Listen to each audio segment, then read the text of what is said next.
17 বছরে যেই নেত্রী মিথ্যা কথা বলে দেশ শাসন করেছে, ক্ষমতা ব্যবহার করেছে, পুলিশকে ব্যবহার করেছে, আইন শৃঙ্খলা বাহিনীকে ব্যবহার করেছে, বিচার বিভাগকে ব্যবহার করে অনৈতিক রায় দিয়ে বাংলাদেশের অবিসংবাদিত নেত্রী দেশনেত্রী বেগম খালেদা জিয়াকে কারাগারে রেখেছে।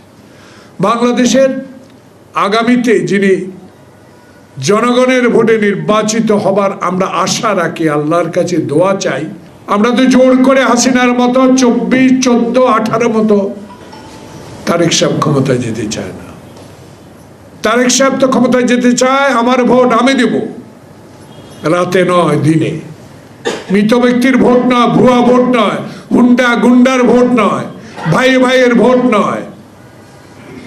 এমন একটি ভোট আপনি দিবেন, সেই কারণে আপনার মতো একজন যোগ্য ব্যক্তিকে যোগ্য স্থানে